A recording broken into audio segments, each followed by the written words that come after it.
నేను అమ్మ వాళ్ళని ఇంటర్వ్యూ చేసేటప్పుడు చెప్పడం జరిగింది. అంటే ఇంట్లో నలుగురికి కరోనా వచ్చింది.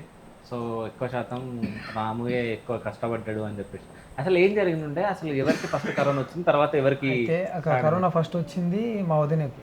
ఓకే. పెద్దది. మా వదిన పెద్ద వదిన. హ్మ్. మా వదిన తర్వాత అన్నకి. అంటే వాళ్ళకి అక్కడి నుంచేలే కొంచెం హైదరాబాద్. ఉంది. హ్మ్.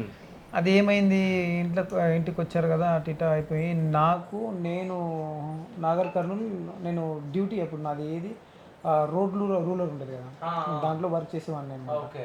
అది నడిపేవాడిని. ఓకే. నాకు సడన్లీ నెత్తి బాగా హెడేక్ వచ్చింది. నాకు బాగా బాగా హెడేక్ వస్తే, ఇది ఇంత విపరీతంగా హెడేక్ వచ్చిందంటే తట్టుకోలేకపోయినా నేను. ఆ టైంలోనే వర్షం వచ్చి చూస్తేనేమో నాకు వాసన రావట్లేదు. ఓకే. వాసన రావట్లేదు. ఏందబ్బా వాసన రావట్లేదు ఏంది, నేను అన్నీ బాగానే, హెల్త్ పరంగా నేను బాగానే ఉన్నా. హెడేక్ ఒకటి వచ్చింది, హెడేక్ వచ్చి తక్కువైంది. ఎందుకు వాసన ఎందుకు రావట్లేదు అంటే వాసనే రావట్లేదు, వేరే అదొక రకం వాసన వస్తుంది అనుకున్నా. ఇది అర్థమైపోయింది. నా చిన్న పాప ఉండే, నా పాపను కూడా ముట్టుకోలే నేను.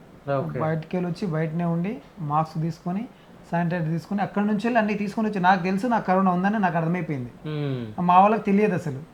వద్దు నా దగ్గర రాకండి, నాకు కరోనా ఉంది, పాపకు కూడా వద్దు తేకండి నా దగ్గరికి, నాకు కరోనా ఉంది, నేను పైకి వెళ్ళి ఉంటా అని చెప్పి పైన మామూలుగా ఆ రేక్ పెట్టుకొని ఉన్నా అక్కడ. ఈ వీళ్ళకి ఎఫెక్ట్ కావద్దని చెప్పేసి అక్కడ ఉన్నా.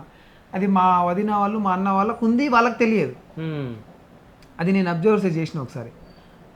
ఏమని కూడా అడిగిన, మా వదిన కూడా అడిగిన, నీకు ఏదైనా వాసన వస్తుందా అంటే, నాకేం రావట్లేదు, నాకు వేరే ఏదో వాసన వస్తుందంటే, ఆల్రెడీ నీకు కూడా కరోనా ఉంది, అన్నకు కూడా ఉంది, దాంతోపాటు మా డాడీకి కూడా వచ్చి నలుగురికి వస్తే చిన్న చిన్న పిల్లలు ఉన్నారు కదా, హౌస్లో వద్దు, వీళ్ళకి ఆల్రెడీ కిరాయి ఒక రూమ్ ఉంది, ఆ రూమ్లో తీసుకోకండి, ఇంకా మేము చూద్దాం, మా అదృష్టం బాగుంటే మంచిగా ఉంటాం. కరోనా ఫస్ట్ లోనా ఇది? ఫస్ట్ లో కాదన్న, సెకండ్ లో భయం ఉండదు. ఫస్ట్ దాంట్లో అయితే చాలా భయం ఉండే. సెకండ్ టైంలో విపరీతంగా వచ్చింది మాకు. అసలు చిన్నగా కాదు, అసలు టెస్టులు చేపించే మా నలుగురికి వెళ్ళినాయి.